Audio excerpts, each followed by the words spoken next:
159쪽에 28번 보겠습니다. 28번. 갑은 을에게 X토지를 매도하기로 합의하였고 을은 병에게 이 X토지를 매도하기로 합의하였다. 이와 관련하여 중간생략등기에 관한 설명으로 틀린 것은 X토지가 있고 갑이 을에게 매도하기로 합의하고 매매를 체결했다는 것이죠. 을은 병에게 매도하기로 합의하였다. 매도는 매매를 통한 돈은 넘길 도자예요. 매매를 통해서 소유권을 넘긴다라는 뜻입니다. 1번 부동산 등기 특별조치법에서 미등기 전매 행위를 형사처벌하고 있으나 갑을병 사이에 중간생략등기 합의에 관한 사법상 효력까지 무효로 하는 것은 아니다. 이 형사처벌 규정은 효력규정, 단속규정? 단속규정에 불과하죠. 따라서 사법상의 매매계약의 효력까지 무효로 할 수는 없죠. 단속규정이니까. 2번 갑을병 3인이 중간생략등기에 대하여 합의가 없을 경우 병은 갑에 대해서 직접 등기를 청구할 수 없다. 따라서 채권자 대위권 행사를 통해서 중간자 명의로 등기를 돌려놓은 다음에 자신의 명의로 청구를 해야 되겠죠. 3번 갑을병 사이에 중간생략 등기에 대하여 합의가 있는 경우 병은 갑에 대하여 직접 X토지의 소유권 이전 등기 청구권을 행사할 수 있다. 이 합의는 민법에서 하셨겠지만 동시에 해도 되고 순차적으로 해도 되죠. 다만 우리 판례는 이 합의를 인정하는데 굉장히 뭐죠? 엄격합니다. 그래서 잘 인정 안 해줘요. 네. 그 다음에 4번 갑과 병 사이에 적법한 등기 원인에 의하여 갑으로부터 직접 병 앞으로 X토지의 소유권 이전 등기가 이미 이루어진 경우에는 중간생략 등기에 관한 합의가 없었음을 이유로 그 등기의 말소는 청구할 수 없다. 첫 번째, 관할 위반은 아니죠. 두 번째, 사건이 등기할 것이 아닌 경우에 해당되지도 않죠. 따라서 실체관계 부합 여부로 판단할 텐데 실체관계에 부합하는 등기죠. 따라서 유효한 등기가 돼버립니다. 유효한 등기가 되니까 말소를 청구할 수 없겠죠. 5번 X토지가 토지거래 허가를 받아서 X토지가 토지거래 허가구역 내에 있는 토지의 경우 병이 갑을 매매 당사자로 하는 토지거래 허가를 받아 갑으로부터 병 앞으로 이전 등기를 경려한 경우에 이 등기는 절대로 효력을 인정해 주지 않죠. 네, 쉬운 문제가 될 겁니다. 29번 갑이 토지거래 허가구역에 속하는 자기 토지를 을에게 매도한 후 을이 그 토지를 병에게 전매한 경우에 관한 설명으로 틀린 것은 1번 을은 갑에게 잔금을 지급한 날로부터 60일 이내 소유권 이전 등기를 신청해야 된다. 이거 기억나셔요? 그래서 이거 좀 정리를 하겠습니다. 우리 부동산 등기 특별조치법에서는 등기 신청 의무를 규정하고 있는데 보존등기 신청 의무와 소유권 이전 등기 신청 의무가 있죠. 기억나셔요? 네, 일정한 경우에는 60일 이내 보존등기나 이전 등기를 신청해야 되겠죠. 갑은 건물을 신축합니다. 건물을 신축해서 건물이 완성이 됐다는 겁니다. 건물이 완성이 됐다면 보존등기 신청이 가능할 겁니다. 어디까지나 가능한 것이지 보존등기 신청할 의무는 없습니다. 왜? 임의 신청이 원칙이니까. 이 상태에서 갑이 을과 매매 계약을 체결합니다. 소유권 이전 등기까지 이루어지면 갑의 소유권은 을의 소유권으로 변동이 되겠죠. 그런데 갑의 이름으로 등기가 을의 이름으로 소유권 이전 등기가 되기 위해서는 등기부가 일단 있어야 되죠. 등기부가 존재하기 위해서는 갑의 보존등기 신청이 필요하죠. 그러면 보존등기 신청 여부는 갑의 자유의사에 달려있을 텐데 을이 존재할 때도 보존등기 신청 여부를 갑의 자유의사에 맡겨놓을 수 있습니까? 없죠. 따라서 이때는 보존등기 신청 의무가 나타납니다. 맞아요. 그러면 언제부터 보존등기를 신청할 의무가 발생합니까? 계약을 체결한 시점부터 60일 이내에 보존등기를 신청해야만 됩니다. 시간이 이렇게 흘러가는데 이 시점은 건물이 완성이 돼서 보존등기 신청이 가능한 시점입니다. 이때는 보존등기 신청할 의무는 없어요. 임의 신청의 원칙이니까. 그런데 이 시점에 갑과 을 사이에 매매 계약이 체결이 됐다는 겁니다. 그러면 이때도 보존등기 신청을 갑의 자유의사에 맡겨놓을 수는 없어요. 누구를 위해서? 을을 위해서. 따라서 요 시점부터 며칠 이내? 60일 이내에 갑은 보존 등기를 신청할 의무가 발생을 합니다. 기억나셔야 되는데, 그쵸? 두 번째. 갑은 건물을 짓고 있는 도중에 있습니다. 아직 미완성 상태예요. 그러면 보존 등기 신청은 가능하지 않겠죠? 그렇죠? 이 상태에서 갑은 을과 매매 계약을 체결합니다. 소유권 이전 등기까지 이루어지면 을은 소유권을 취득하게 될 겁니다. 그런데 매매 계약을 체결한 다음에 건물이 완성이 됐습니다. 건물이 완성이 됐으니까 이제 보존 등기 신청이 가능할 겁니다. 그러면 이 갑은 건물이 완성이 돼서 보존 등기 신청이 가능한 시점부터 보존 등기 신청할 의무가 나타납니다. 왜냐면 을은 건물이 완성되기 전에 이미 존재했죠. 따라서 이때는 보존 등기 신청이 가능한 시점부터 보존 등기를 신청할 의무가 나타납니다. 시간이 이렇게 흘러가는데 이 시점은 갑과 을 사이에 계약을 체결한 시점. 그리고 이 시점은 건물이 완성이 돼서, 완성이 됐다는 얘기는 정착성, 외기분단성, 용도성을 다 갖췄다는 뜻이에요. 그러면 이때는 이제 보존 등기 신청이 가능할 겁니다. 그럼 이 시점부터 며칠 이내에? 60일 이내에 갑은 보존 등기를 신청할 의무가 나타나게 됩니다. 이때 요 경우는 보존 등기 신청 의무가 없죠. 왜 없는 걸까요? 임의 신청이 원칙이니까. 요 시점은 보존 등기 신청 의무가 없죠. 왜 없을까요? 미완성이니까. 이거 여러 번 한 거예요. 그래서 보존 등기 신청이 가능하고, 그리고 제3자 을이 나타났을 때 두 개의 요건을 다 충족했을 때만 보존 등기 신청 의무가 발생합니다. 며칠 이내? 60일 이내. 그렇죠. 두 번째. 여기 이러한 부동산이 있고 소유자가 갑입니다. 갑이 을과 매매 계약을 체결합니다. 소유권 이전 등기까지 이루어지면 갑의 소유권은 을의 소유권으로 변동이 되겠죠. 그런데 이 매매 계약이 체결되면 갑에게는 소유권 이전 등기 의무가 발생하고 대금 지급 채권이 발생하죠. 그리고 을에게는 소유권 이전 등기 청구권이 발생할 테고 대금 지급 채무가 발생을 할 겁니다. 요 두 개의 채무는 대가적 의미가 있죠. 대가적 의미가 있는 채무가 쌍방 당사자에게 발생시키는 요 계약을 뭐라 부릅니까?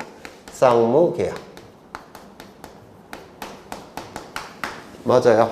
그러면 이 대가적 의미가 있는 두 개의 채무는 동시에 이행하는 것이 공평하죠. 맞아요. 그러면 이때 동시에 이행하는 것이 공평하니까 이 의무를 이행하는 것과 이 의무를 이행하는 것은 동시에 이행을 해야 돼요. 그럼 이 의무를 이행하는 게 뭐죠? 등기를 신청하는 거. 이 의무를 이행하는 게 뭐죠? 반대급부를 다 이행을 완료하는 거. 맞아요. 그러면 이 등기 신청 의무는 어느 시점부터 발생합니까? 반대급부 이행이 완료되는 시점부터 등기 신청 의무가 발생합니다. 맞아요. 그러면 시간이 이렇게 흘러갔을 때 이 시점은 갑과 을 사이에 매매 계약이 체결되는 시점. 그리고 이 시점은 반대급부의 이행이 완료되는 시점. 즉 잔금을 다 지급하는 시점. 두 개의 채무는 동시에 이행돼야 되니까 이 시점부터 며칠 이내에? 60일 이내에 갑과 을은 을의 이름으로 소유권 이전 등기를 신청해야만 됩니다.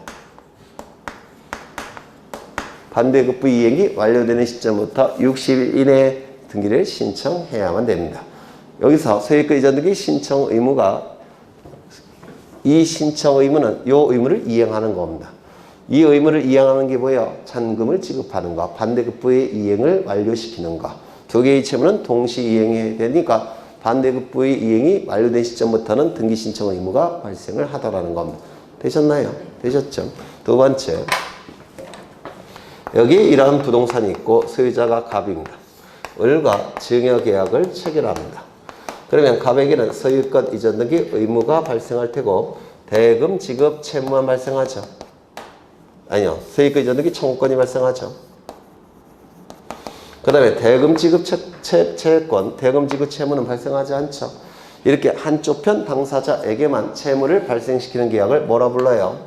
편무계약. 그러면 이때 이 을에게는 의무가 없으니까 간만 의무가 있죠. 이 의무를 이행하는 것이 뭘 하는 겁니까? 등기를 신청하는 거예요. 그러면 이 의무를 이행을 언제 하느냐? 이 의무가 발생한 시점에 등기를 신청해야 되는 겁니다. 의무가 발생해야 하면 이행을 하는 것이고, 따라서 등기를 신청해야 돼요. 맞아요. 그러면 이 의무가 발생하는 시점이 언제예요? 증여계약의 효력이 발생하는 시점. 그러면 시간이 이렇게 흘러갈 때 여기에 대해서 갑과 을이 증여계약이 체결이 됩니다. 그리고 이 시점은 증여계약의 효력이 발생하는 시점입니다. 그때부터 며칠 이내에? 60일 이내에 을의 이름으로 소유권 이전 등기를 신청할 의무가 나타납니다. 하나 더 있지만 그건 너무 어려워서 생략을 하겠습니다. 교재에도 없으니까. 그러면 지문을 보시면 을은 갑에게 잔금을 지급한 날로부터 60일 이내에 소유권 이전 등기를 신청해야 된다. 맞죠? 반대급부 이행이 완료된 시점부터 60일 이내에 등기를 신청해야만 된다고 했죠. 3번, 2번. 을이 소유권 이전 등기를 신청할 때는 토지거래 허가증을 제출해야 된다. 토지거래 허가 구역이니까 첨부해야 되겠죠. 이 토지거래 허가는 언제 첨부하는 거죠? 첫 번째, 유상이고, 두 번째, 계약이나 예약이고, 예약을 포함한 이유는 가등기를 포함시키기 위해서.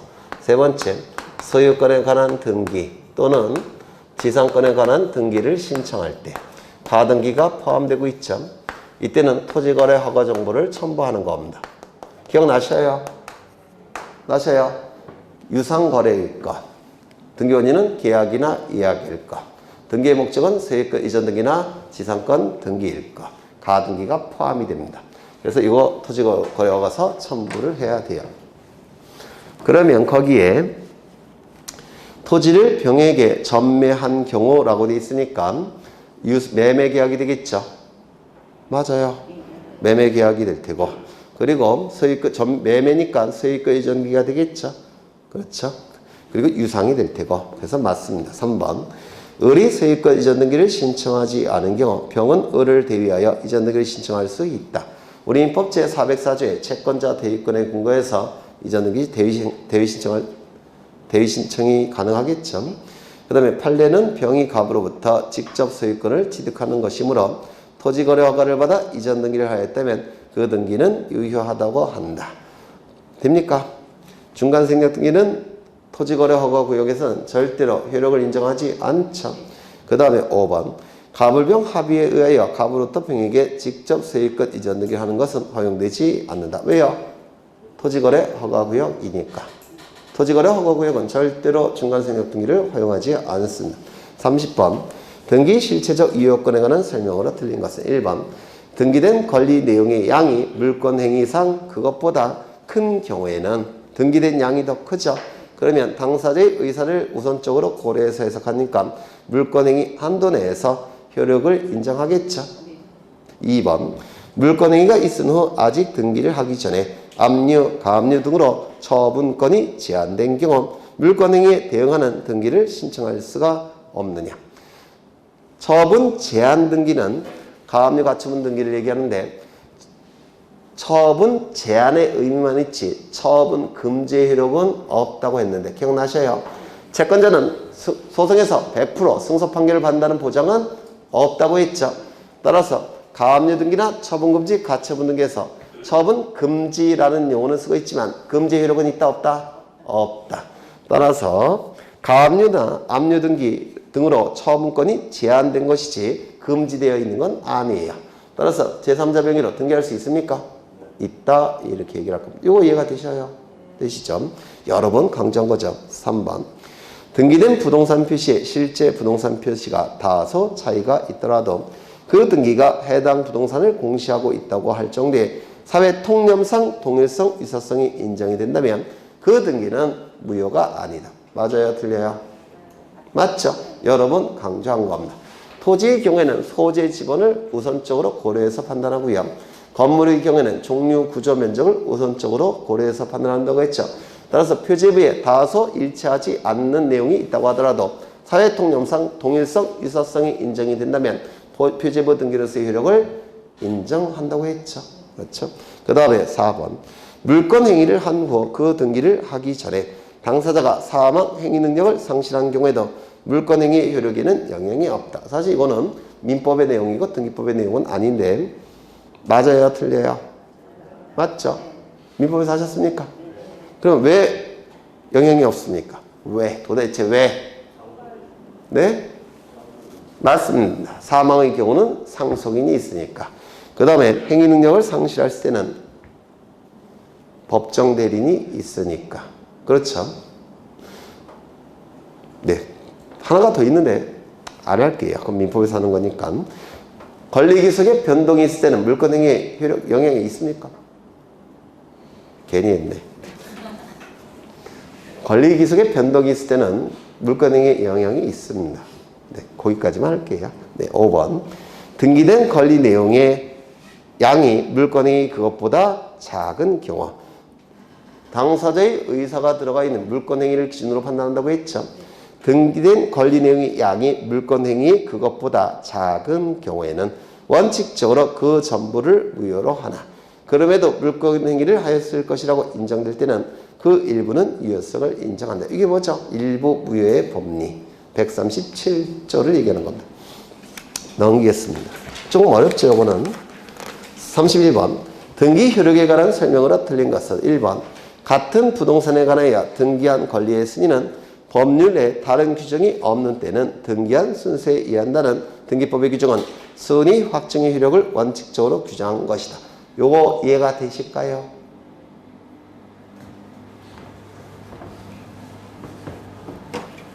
여기 이러한 부동산이 있고 소유자가 갑입니다.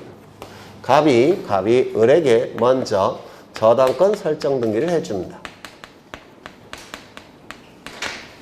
그리고 나서 요 병에게 두 번째로 저당권 설정 등기를 해줍니다. 이때 요 순위는 확정되었다 이렇게 얘기합니다. 요 순위는 확정이 된 겁니다. 이를 순위 확정의 효력이라고 불러요.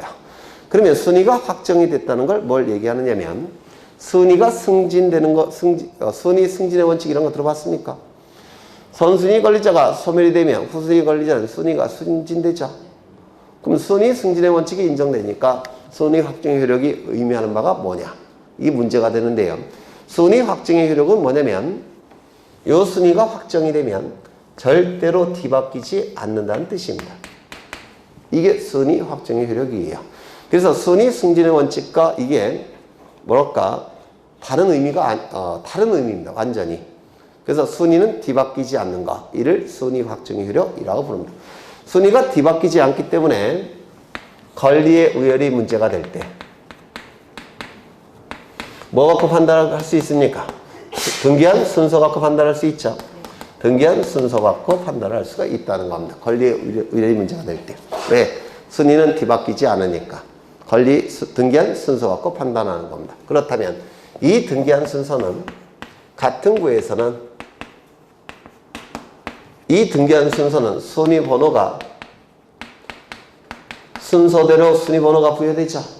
같은 구에 있을 때는 순위 번호 갖고 판단하는 겁니다. 그런데 다른 구라고 한다면 순위 번호 갖고 순서가 정확하게 표시되지 않죠. 다른 구니까. 이때는 뭐 갖고? 접수 번호 갖고. 그 다음에 다른 등기부라고 한다면 당연히 순위 번호는 될 수 없죠. 뭡니까? 접수 번호. 결국은 이건 전부 다 순위 확정의 효력과 관련되어 있는 겁니다. 순위가 일단 확정이 되면 뒤바뀌지 않는다는 뜻이에요. 이걸 순위 확정의 효력이라고 부릅니다. 그러면 지문을 보시면 맞는 집이 됩니다. 2번 존속기간의 만료로 지상권이 실제법상 소멸되었다 하더라도 지상권 설정 등기를 말소하지 않는 한 제3자를 위한 지상권 설정 등기 신청은 수리될 수 없는 것으로 보는데 이는 후등기 저지력 때문이다. 맞죠? 그 다음에 3번 소유권 이전 등기 청구권 보존의 가등기가 존재하는 경우 청구할 어떤 권리가 존재한다고 지정되지 아니한다. 가등기는 순위 보존의 효력 하나만 있죠. 권리 추정력이 없습니다. 4번 어떠한 등기가 있으면 그에 대응하는 실제적 권리관계가 존재하는 것으로 추정되는 효력을 법이 명문으로 규정하고 있으므로 등기된 권리뿐만 아니라 부동산 표시의 등기에 대하여 권리 부존재나 무효를 주장한 자는 그것을 스스로 입증해야 된다. 두 군데가 출제가 틀렸는데요. 등기 권리 추정력을 인정하는 법률 규정은 없습니다. 민법 어디를 찾아봐도 등기법 어디를 찾아봐도 등기의 권리 추정력을 인정하는 근거 규정은 없어요. 제가 찾아봤어요. 옛날에 대학 다닐 때는 눈으로 찾아봤는데 요즘은 세상이 좋아져갖고 컴퓨터로 검색하면 쭉 나와요. 없어요. 그렇죠. 등기법에도 없고 민법에도 없습니다. 그래서 명문으로 규정하고 있으므로 이 부분이 틀렸고요. 학설과 판례가 이론상 인정을 하는 겁니다. 또 어디가 틀렸습니까? 부동산 표시에 관한 등기는 표제부 등기차. 표제부 등기는 권리의 추정력을 인정할 수가 없습니다. 두 군데가 틀렸죠. 5번 부동산 시효 취득에 있어서 등기가 마치 동산 시효 취득에 있어서 점유와 같은 효력을 가진다고 할 수 있다. 이게 점유적 효력을 얘기하는 건데요. 점유적 효력에 대한 소수견해예요. 아까 제가 보여드린 거 있죠? 그게 다수견해. 이건 소수견해. 그렇게 됩니다.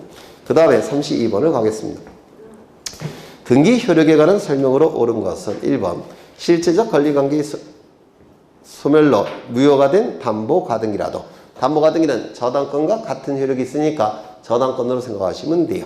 이해관계 있는 제3자가 있기 전에 다른 채권 담보를 위하여 이용하기로 합의했다면 이게 뭐죠? 무효등기의 이용. 무효등기의 이용은 권리에 관한 등기 이용은 등기상 이해관계인이 없으면 허용되죠.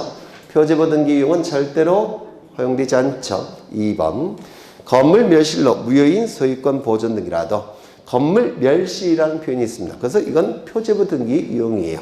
보존 등기에 현혹되시면 안 돼요. 보존 등기를 통해서 표제부가 만들어지기 때문에 보존 등기라는 용어가 들어간 겁니다. 건물 멸실이라는 표현이 있으니까 이건 표제부 등기 이용을 얘기하는 겁니다. 표제부 등기 이용은 절대로 허용되지 않는다고 했죠.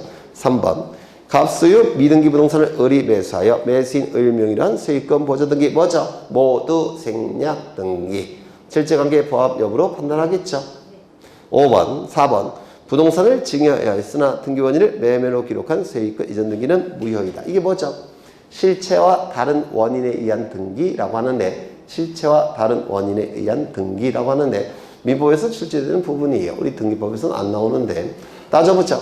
관할 위반을 했습니까? 두 번째, 사건이 등기할 것이 아닌 경우에 해당됩니까? 그러면 뭐가 판단하죠? 실체관계 부합 여부로 판단하죠. 그러면 등기 명의인이 매매를 통해서 소유권을 취득하건 증여를 통해서 소유권을 취득하건 어차피 소유권을 취득할 자 이름으로 등기가 된 거죠. 실체관계에 부합합니다. 따라서 유효하다라고 얘기합니다. 그 다음에 5번 토지거래 허가구역 내의 토지에 관하여 중간 생략등기 합의하에 제초 매도인과 최종 매수인을 당사자로 하는 토지거래 허가를 받아 제초 매도인으로부터 최종 매수인 앞으로 한 소유권 이전 등기는 절대로 효력을 인정할 수 없죠. 토지거래 허가구역은 절대로 중간 생략등기를 허용하지 않습니다. 33번 등기할 사항에 관한 설명으로 옳은 것은 1번 소유권의 일부 이전 등기는 지분에 대한 이전 등기죠. 등기할 사항이라 맞습니까? 지분에 대해서는 소유권 등기, 저당권 등기, 가압류가점 등기 가능하죠. 앞에 문장은 맞았고 부동산 특정 일부에 대한 소유권 이전 등기는 등기할 수 있습니까? 없죠. 일물일권주의 위배죠. 그래서 맞는 지문입니다. 2번 부동산 처분금지 가처분 등기 후에 그에 반하는 소유권 이전 등기는 등기할 수 있습니까? 처분 금지라는 용어는 쓰고 있지만 금지의 효력은 없죠. 왜? 채권자가 소송에서 100% 승소를 보장할 수는 없기 때문에. 그래서 등기할 사항 2점. 3번 가등기 이상의 권리의 처분을 금지하는 가등기 이전 금지 가처분 등기는 등기할 수 있습니까? 가등기 권리를 채무자가 다른 자에게 처분을 하게 되면 채권자는 강제집행 못 들어가죠. 따라서 가등기 권리를 다른 자에게 이전하는 것을 금지시키는 처분금지 가처분은 가능하죠. 그런데 채무자가 가등기에게서 본등기를 하게 되면 채권자는 강제집행하기가 더 좋죠. 따라서 가등기에게서 본등기하는 것은 처분이 아니라 취득이니까 처분금지 가처분 등기는 허용되지 않는다고 했는데 기억나셔요? 뭔가 들은 거는 같은데 내 머릿속에 뭔가 안 떠오르죠? 그 이유는 책을 자꾸 보셔야 돼요. 이런 뜻이죠.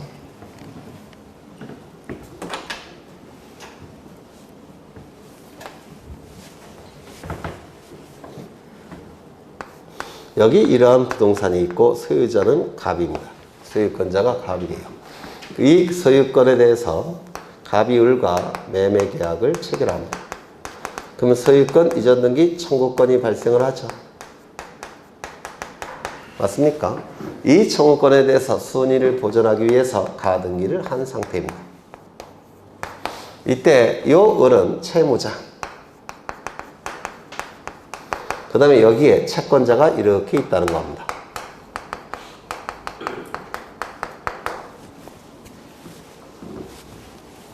이때 채무자가 자신의 채무를 이행하지 않으면 채권자는 강제 집행을 통해서라도 채권을 변제받고자 하죠. 강제 집행의 대상은 재산적 권리예요. 이것도 재산권이기 때문에 강제 집행할 수가 있습니다. 그런데 강제 집행하기 위해서 뭐가 필요하죠? 집행권한.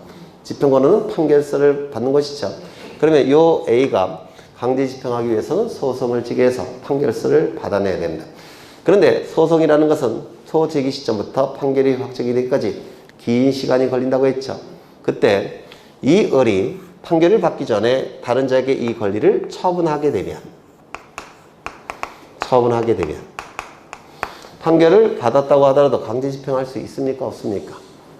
없겠죠. 그러면 채무자가 이 권리를 다른 자에게 처분을 못하도록 처분금지 가처분 등기를 해야 되겠죠. 맞아요. 그러면 이 가등기 권리를 다른 자에게 이전시키는 것은 처분에 해당되니까 처분금지 가처분 등기 할 필요가 있습니다. 다른 자에게 이전시키는 건 처분하는 거잖아요. 이전하면 처분하는 거니까 못하게 처분금지 가처분할 수가 있다는 겁니다. 그런데 이때 가등기에 의해서 본등기하는 것은 처분이에요? 취득이에요? 이건 취득이죠. 그러면 이거를 못하도록 하는 처분금지 가처분이라는 용어를 쓸 수가 없죠. 맞아요. 가등기에 의해서 본등기하면 채권자는 더 유리해지죠. 처분금지 가처분이라는 걸 할 필요가 있습니까? 없습니까? 없어요. 처분금지 가처분은 채무자가 다른 자에게 처분하는 것을 제한하는 가처분이에요. 가등기 권리를 다른 자에게 넘기는 것은 이거는 처분에 들어가니까 처분금지 가처분이 가능합니다. 하지만 가등기에 의해서 본등기하는 것은 이건 처분이 아니라 취득이에요. 따라서 처분금지 가처분이라는 용어를 쓸 수가 없다는 겁니다. 정리하죠. 가등기 권리를 다른 자에게 이전시키는 것은 처분이니까 채권자가 처분금지 가처분할 수가 있습니다. 하지만 가등기에 의해서 본등기하는 것은 처분이 아니라 취득이니까 처분금지 가처분을 할 수가 없다는 겁니다. 그런 뜻이에요.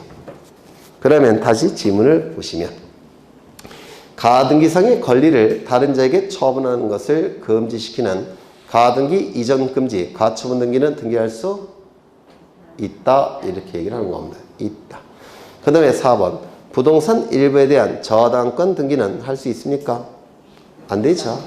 그렇죠. 5번 수인이 가등기 권리자 중 1인이 자신의 1인의 지분만에 대한 본등기 신청은 등기할 수 있죠.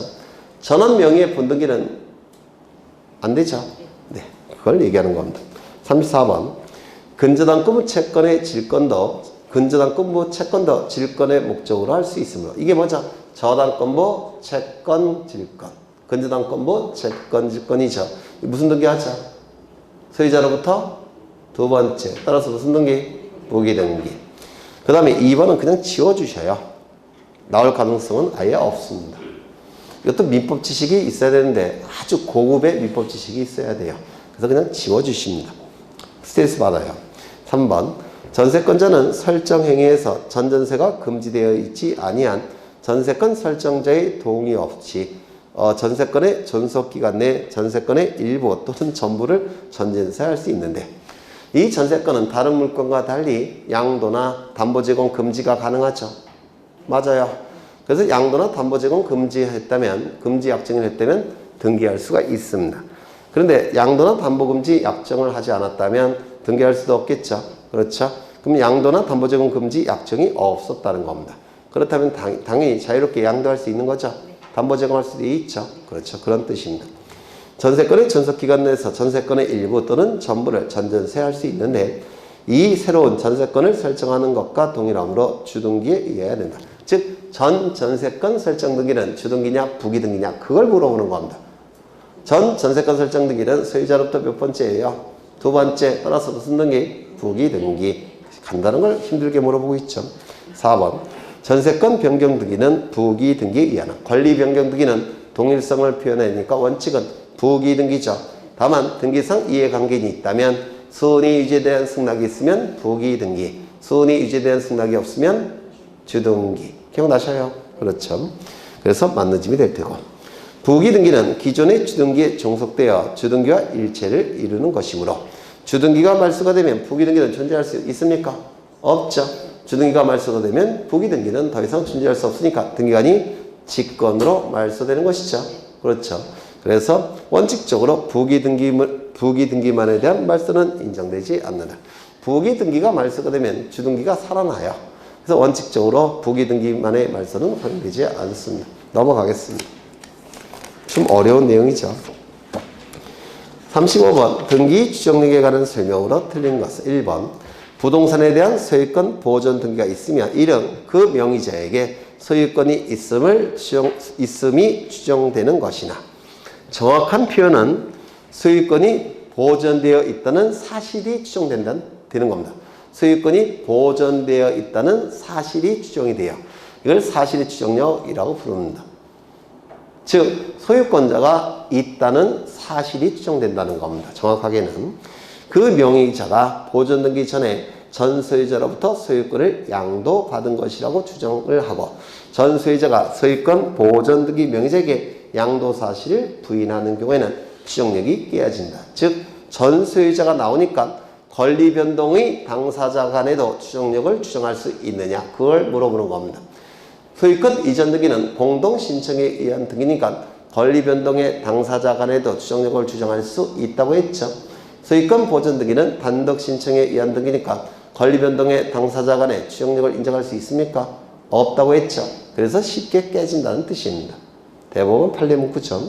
2번 등기 추정력은 등기부 기록사항에도 미치므로 담보 물건의 등기가 있다면 피담보 채권의 존재도 추정된다. 등기관리 적법 추정을 얘기하죠. 3번 소유권 이전 등기가 격려되어 있는 경우에 그 명의자는 적법한 등기원인에 의하여 소유권을 취득한 것으로 추정된다. 뭐죠? 등기원인 적법 추정을 얘기하는 겁니다. 가등기 경험 청구할 법률관계가 존재한다고 추정됩니까? 안 되죠. 그래서 가등기는 수은이 보존의 효력만 갖고 있는 겁니다. 수은이 보존의 효력. 아직은 물건을 취득하지 못한 것이죠. 그렇죠. 중복등기가 존재할 경우 중복등기에 관하여 말소를 청구할 수 있느냐, 말소등기 청구권이 있느냐, 있을까요? 없습니다. 이 말소등기 청구권은 물권자가 행사하는 물권적 청구권입니다. 가등기권자는 아직 본등기를 하지 않았기 때문에 물권을 취득한 적이 없죠. 따라서 말소등기 청구권을 행사할 수가 당연히 없습니다.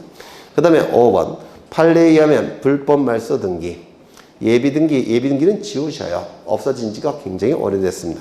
중복 보존 등기, 즉 후등기, 허무인 명의의 등기, 명백한 부실의 등기, 표제부 등기에는 추정력을 인정하지 아니한다. 불법적으로 말소된 등기는 추정력이 인정되겠습니까? 불법이라는 표현이 있잖아요. 추정력이 인정되지 않겠죠? 맞아요. 두 번째, 중복 보존 등기 중 후등기. 이중 보존 등기를 얘기하죠. 그렇죠. 그러면 이 이중 보존 등기에서 등기 명인이 동일하다면 선 등기 기록 무조건 유효, 후 등기 기록 무조건 무효. 따라서 후 등기 기록에 기록된 등기의 추정력 인정할 수 있습니까? 없겠죠. 그래서 이것도 좀 오해의 여지가 있죠. 소유권 보존 등기 명인이 동일한 때를 얘기하는 겁니다. 동일한 때. 그때만 선 등기 기록 유효, 후 등기 기록 무효니까 후 등기 기록에는 등기 추정력을 인정할 수가 없습니다. 그래서 이거 좀 정확하게 표현했으면 좋겠는데 허무인 명의의 등기, 홍길동 장관 믿을 수 있습니까? 없죠. 명백한 부실의 등기. 이거 무슨 얘기냐면 이것도 좀 기억해 두시면 좋은데요. 등기부에 이렇게 등기가 됐어요. 3번 소유권 이전 공유 가 3분의 2 을 3분의 1 병 3분의 1 이렇게 등기가 되어 있다는 겁니다. 등기의 권리 추정력을 인정할 수 있을까요? 없을까요? 왜요? 분모와 분자는 합산하면 같아야 되죠. 근데 이거 합산해보니까 어떻게 돼요? 말이 안 되는 등기죠. 이걸 명백히 부실한 등기라고 불러요. 누가 보더라도 부실한 등기는 추정력을 인정할 수가 없다는 겁니다. 얼핏 이해가 되셔요? 그래서 분자의 합이 분모보다 크다면 절대로 효력을 인정할 수가 없습니다. 분자의 합은 분모와 일치돼야 되죠. 맞아요. 네. 그 다음에 표지부 등기는 권리 추정력을 인정할 수가 없죠. 갑굴구에서만 인정이 될 겁니다. 36번 틀린 것은 등기 원인을 실제와 다르게 증여를 매매로 등기한 경우 실제와 다른 원인에 의한 등기라고 부르는데요. 첫 번째, 관할 위반은 아니죠. 두 번째, 사건이 등기할 것이 아닌 경우에 해당되지도 않죠. 따라서 3호부터 11호 위반이 될 텐데 당연무효가 아니니까 실제관계 부합 여부로 판단할 겁니다. 맞는 지분이 있죠. 2번, 이게 뭐죠? 모두 생략등기를 또 물어보고 있죠. 네, 모두 생략등기. 그래서 3번, 전세권 설정 등기를 하기로 하였으나 당사자 신청의 착오로 임차권으로 등기가 된 경우 그 불일치는 경정등기로 시정할 수 있느냐. 변경등기나 경정등기는 일부 불일치가 발생했을 때 그 일부를 고쳐서 고치는 등기가 변경이나 경정등기죠. 따라서 원시적 일부 불일치일 때는 경정, 후발적 일부 불일치일 때는 변경. 따라서 변경이나 경정등기는 등기관이 등기를 할 때 동일성 유지 여부를 심사한다고 했죠. 그런데 임차권 등기와 이 전세권 등기는 동일성이 유지가 됩니까? 완전히 다른 등기죠. 이거는 변경이나 경정 등기로 해결할 수가 없습니다. 따라서 이 경우에는 어떻게 해야 될까요? 임차권 등기를 말소하고 새롭게 전세권 등기를 해야 됩니다. 이건 동일성이 유지되는 등기가 아니에요. 전부 부적법하다고 봐서 말소 등기한 다음에 다시 등기를 해야 됩니다. 맞아요. 맞죠? 그 다음에 권리자는 갑임에도 불구하고 당사자 신청의 착오로 을명의로 등기된 경우 그 불일치는 경정등기로 시정할 수 있느냐. 똑같습니다. 동일성이 유지돼야 됩니다. 일부 불일치일 때 하는 게 변경이나 경정등기이기 때문에 동일성 유지 여부를 반드시 심사를 해서 동일성이 유지될 때만 변경이나 경정등기를 할 수가 있어요. 그런데 권리자가 갑임에도 불구하고 을명의로 등기가 됐다는 얘기는 권리자가 다른 사람이죠. 이건 동일성 일부 불일치가 아닙니다. 전부 불일치예요. 따라서 기존의 등기를 말소하고 새롭게 등기를 해야 됩니다. 일부 불일치일 때만 변경이나 경정 등기를 하는 겁니다. 무슨 말인지 아시겠어요? 그렇죠. 그 다음에 4번, 5번 건물에 관한 보존등기상의 표시와 아까 보셨죠? 네, 보신 겁니다. 그래서 이걸 뭐라고 부르냐? 등기된 권리 주체, 객체, 종류상의 불일치는 동일성 유지가 문제가 되지 않습니다. 완전히 다른 거라서.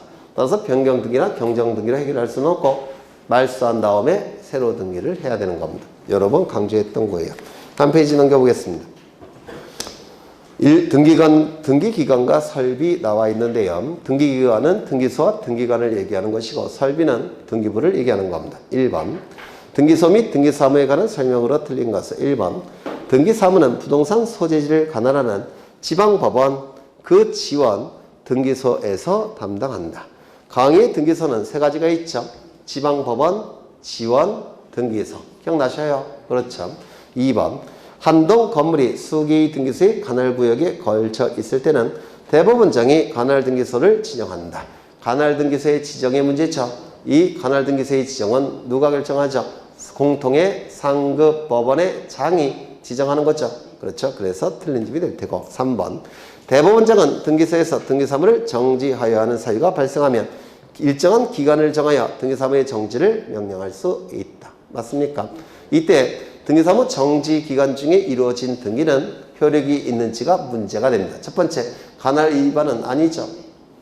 맞아요. 두 번째, 사건이 등기할 것이 아닌 경우에 해당됩니까? 대법원장이 등기사무를 정지할 것을 명령했습니다. 그러면 등기가 이루어져서는 안 되겠죠. 따라서 등기사무 정지기간 중에 등기는 사건이 등기할 것이 아닌 경우에 해당이 됩니다. 사건이 등기할 것이 아닌 경우에 해당되니까 설령 등기가 됐다고 하더라도 당연무효 직권말소 이의신청의 대상이 됩니다. 이거 좀 기억해 두시죠.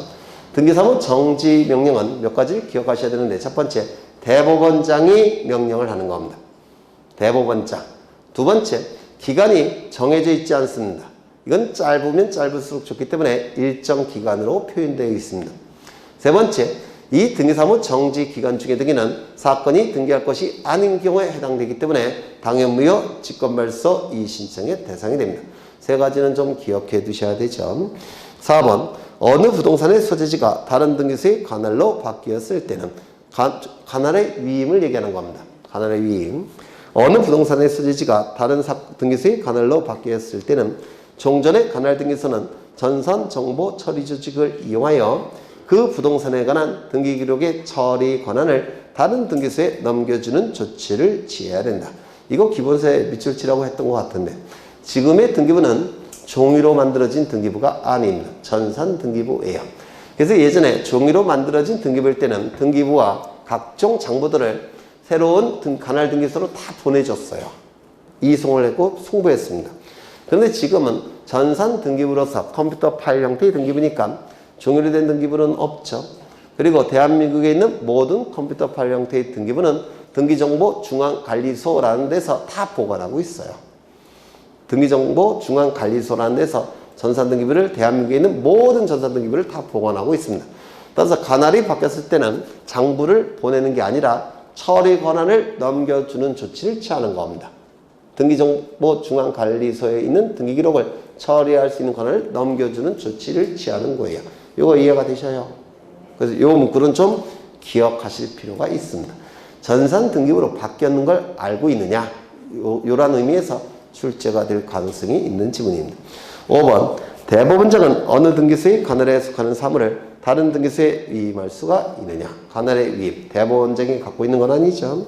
2번을 보겠습니다. 등기관의 직무에 관한 설명으로 틀린 것은 1번, 등기사무는 등기소에서 근무하는 법원서기관 4급이죠. 등기사무관 5급이죠. 등기주사 6급, 등기주사보 7급 중에서 지법원장이나 지원장이 지정하는 자가 처리한다. 여기서 지정권자는 누구라고 했죠? 지방법원장이나 지원장이 지정권자라고 했죠. 기억나셔요? 이 등기관을 뭐라고 불렀습니까? 지정등기관이라고 불렀죠.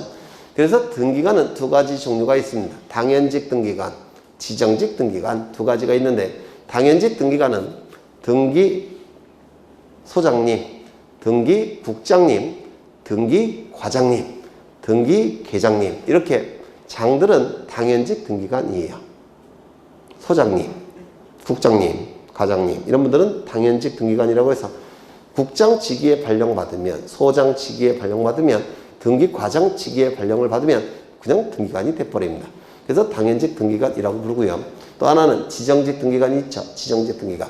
4급, 5급, 6급, 7급 법원 공무원 중에서 지방법원장이나 지원장이 등기관으로 지정한 자, 이 자를 지정직 등기관이라고 부릅니다. 그래서 1번 지문은 지정직 등기관을 얘기하고요. 2번, 등기관이 고의 또는 가실로 접수번호 순서와 다르게 등기가 처리된 경우 그 등기는 무효등기로서 효력이 발생할 수 없다. 따져보죠. 관할을 위반했다는 내용이 있습니까? 없죠. 그럼 접수번호 순서대로 등기가 됐다면 당연히 정당한 등기니까 문제가 없겠죠. 그렇다면 이건 사건이 등기할 것이 아닌 경우에 해당됩니까? 그것도 아니겠죠. 그러면 뭐 갖고 판단할까요? 실체관계 부합력으로 판단합니다. 따라서 등기 명인이 권리를 취득할 위치에 있다면 당연히 유효한 등기예요. 다만 손해 발생한 자가 있겠죠. 걔는 손해배상으로 처리하는 겁니다. 손해배상으로. 그래서 29조 1호, 2호 갖고 판단하는 겁니다. 전부 다. 그 다음에 3번. 등기관은 등기사무를 전산정보 처리 조직을 이용하여 등기부에 등기상을 기록하는 방식으로 처리해야 된다. 지금은 전산등기부로 다 바뀌었다고 했죠. 전산등기부로. 4번. 등기관은 접수번호 순서에 따라서 등기사무를 처리해야 된다. 맞겠죠? 접수번호 순서에 따르는 게 원칙입니다. 5번. 등기관이 등기사무를 처리할 때는 등기사무를 처리한 등기관이 누구인지 알 수 있는 조치를 취해야 된다. 이걸 식별부호라고 불러요. 식별부호를 기록하는 방법으로 하는 겁니다. 옛날에는 도장을 찍었어요. 이걸 교합인이라고 불렀는데 지금은 종이로 된 등기부가 없어요. 전산등기부입니다. 따라서 식별부호를 기록하는 겁니다. 그 시점에 등기가 맞춰진 거예요. 그 다음에 3번은 여러분이 보시고요. 4번을 가겠습니다. 4번. 부동산 등기법상 등기관에 관한 설명으로 틀린 것은 1번.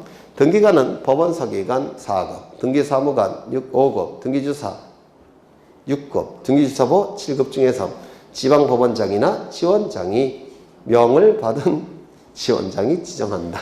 네. 참 요즘에 명이란 말을 자꾸 하는데 저는 미리 말씀을 드리지만 아나키스트예요. 어떠한 정치인도 선호하지 않습니다. 근데 좀 수명자라는 용어가 나오는데, 네, 수명자. 그래서 이제 장관님이 수명자 법률에서 쓰는 용어라고 하는데 그런 용어는 옛날에 전두환 시대 그때도 안 썼어요. 박정희 시대 때 쓰던 법률 용어입니다. 박정희 시대. 그래서 법전에 있는 법률 용어라고 하는데 군사법전에만 있어요. 이게 군인들 거기에서만 있는 용어고 일반인들이 쓰는 법전에는 없습니다. 그걸 이제 장관님이 흔히 쓰는 법률 용어라고 하는데 꼭 전두환 시대로 돌아간 것 같아요. 저는 미리 말씀드리지만 아나키스트예요. 어떠한 정치인도 좋아하지 않습니다.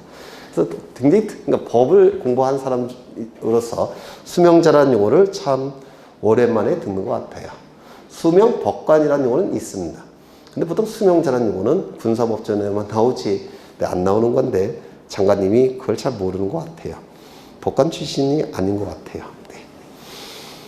네. 1번 등기관은 2번 보셨죠? 2번 보죠. 등기관이 등기사무를 처리한 때는 등기사무를 처리할 등기관이 누구인지 알 수 있는 조치를 하여야 비로소 등기 효력이 발생한다. 근데 이게 틀린 지문으로 했는데 틀린 지문으로 보기는 조금 어려워요.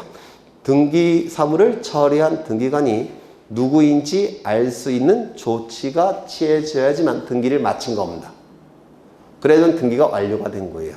등기가 완료가 됐으니까 이제 접수 시점에 소급해서 효력이 발생하는 겁니다. 접수 시점에. 그러면 이 문장은 그 누구인지를 알 수 있는 조치를 취하면, 즉 식별부호를 기록하면 접수 시점부터 효력이 발생하는 겁니다. 그러면 이것도 틀린 문장이 아닌 것처럼 보여요. 제가 볼 때는. 맞아요. 그렇지 않습니까? 등기사무를 처리한 등기관이 누구인지 알 수 있는 조치를 취해야지만 접수 시점부터 등기 효력이 발생하는 겁니다. 그래서 맞는 지문 같은데, 네. 좀 모르겠습니다. 그냥 지우셔요. 이렇게 애매한 거. 네. 3번. 등기관은 등기사무에 관하여는 독립적으로 처리할 수 있는 권한을 가지며 자기 책임하에 등기사무를 처리한다. 등기사무는 공정성이 생명이에요. 따라서 등기사무만큼은 어느 누구의 지시 복종에 따를 이유가 없습니다. 등기사무만큼은. 그래서 등기관이 할 수 있는 처리 사무는 두 가지가 있습니다.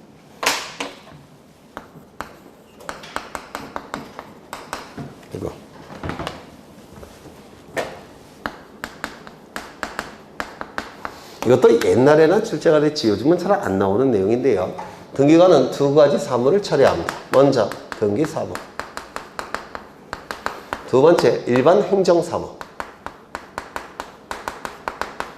뭐 당직 쓰는 거 또는 서류 작성한 거 이런 걸 얘기해요. 그 다음에 등기사무, 이렇게 두 가지 업무를 처리하는데요. 이때 이 등기사무는 어느 누구의 간섭에 복종할 의무가 없습니다. 독립적으로 공정하게 처리를 해야 되기 때문에 이 등기사무에 있어서는 독립된 국가기관입니다. 어느 누구의 지시에 복종할 이유가 전혀 없어요. 맞죠? 그런데 이 일반 행정사무는 상사의 지시에 복종을 해야 됩니다. 상사의 지시에. 그래서 이러한 업무는 법관도 마찬가지고 검사들도 마찬가지예요. 그래서 검사 같은 경우는 수사사무는 독립적으로 처리하는 것이고 일반 행정사무는 상사의 지시에 복종하는 겁니다. 법관도 마찬가지입니다. 재판 업무는 독립적으로 처리해야 되는 것이고 일반 행정 업무는 상사의 지시에 복종하는 겁니다. 그래서 모든 공무원들은 다 이래요. 네. 그러면 지문을 보시면 맞는 지문이 되겠죠. 등기관은 자기 배우자 또는 사초 이내의 친족, 배우자 등이라고 표현하는데 사촌 이내의 친족이 자기 등기 신청인일 때는 그 등기소에서 소유권 등기를 한 성년자로서 등기관의 배우자 등이 아닌 자 2명 이상의 참여가 없으면 등기를 할 수 없다. 등기관의 재적 사유를 얘기하는 것이죠. 네. 5번 법원 행정처장은 등기관의 재정 보증에 관한 사항을 정하여 운영할 수 있다. 법원 행정처장은 법원의 사법부에서 일반 행정사무를 처리하는 최고 기관장이에요. 그래서 재정 보증은 등기사무는 아니죠.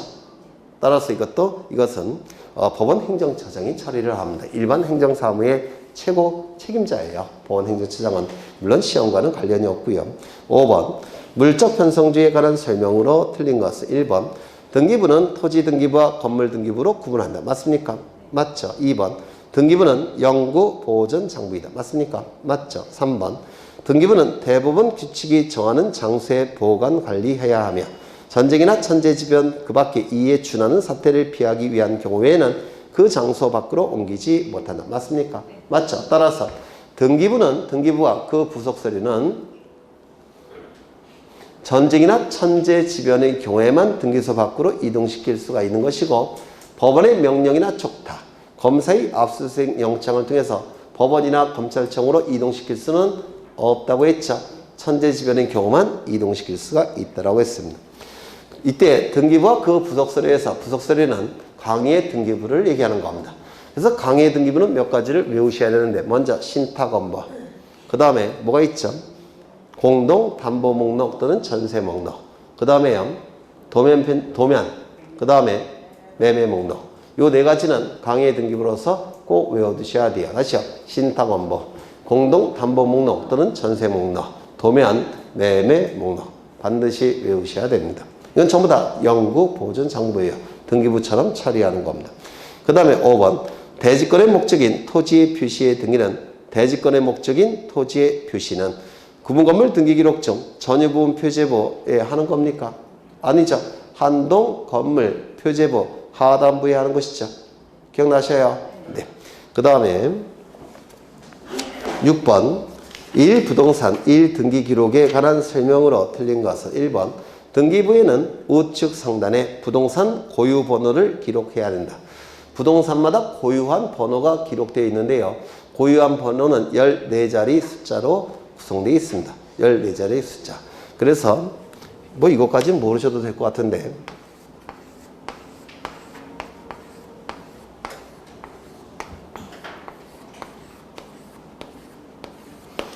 이렇게 14자리 숫자로 구성되어 있는데요. 맨 앞에 이 4자리는 관할등기소의 코드 번호입니다. 관할등기소의 코드 번호. 그 다음에 여기 4자리는 옛날에는 종이로 된 등기부였죠. 그런데 지금은 다 뭐로 바뀌었죠? 전산등기부로. 그는 종이로 된 등기부를 전산등기부로 옮겨야 되겠죠. 이를 이기한다. 전산이기한다. 이렇게 얘기하는데요. 종이로 된 등기부를 전산등기부로 옮겨 적는 거. 전산이기라고 부르는데요. 전산이기 연도입니다. 전산이기 연도. 그 다음에 요 마지막 요 6자리는 그 등기소에서 전산이기한 순서예요. 순서. 그래서 고유번호 14자리로 구성되어 있는데요. 그냥 14자리다 라는 것만 기억하시면 돼요. 14자리다. 시험은 잘 안 나오죠. 그 다음에 2번 규약상 공용 부분이나 구조상 공용 부분의 경우 등기기록은 표제 부분을 둔다. 규약상 공용 부분은 표제 부분만 존재하죠. 하지만 구조상 공용 부분은 등기기록이 아예 없죠. 3번 1. 등기기록은 원칙적으로 표제부, 갑구, 을구의 세 부분으로 구성되어 있다. 맞겠죠. 4번 구분 건물에 있어서는 한 동 건물에 속하는 전부에 대하여 표제부를 두고 각 전유 부분마다 표제부, 갑구, 을구를 둔다. 맞죠. 5번 1. 등기기록에는 한 개 부동산 전부를 등기해야 되며 한 개 부동산의 일부만을 등기할 수 있습니까? 1 부동산 1 등기기록의 원칙상 부동산 하나마다 등기기록 하나가 있어야 되죠. 따라서 이 지문은 맞는 지문이 될 겁니다. 넘기겠습니다. 구분건물 등기부가 나오는데 구분건물 등기기록은 다음에 하죠. 다음 계속 할까요? 네, 다음에 하죠. 구분 건물 등기 기록 예전에 나갔던 프린트 있죠? 있어요? 없어요? 있죠? 이거. 이거. 꼭 갖고 오셔요. 갖고 오셔야 돼요. 네. 그럼 오늘은 여기까지만 보겠습니다. 고생하셨고, 불타는 토요일. 네. 저만 불타는 토요일이고, 여러분들은, 네. 열심히 도서관에서 공부하셔야 되겠죠. 100일도 안 남았죠? 금방 가요. 100일도 안 남았으니까. 고지가 눈앞이니까 조금만 더 고생하시면 돼요. 고생하셨고, 다음 주에 뵙겠습니다. 수고하셨습니다.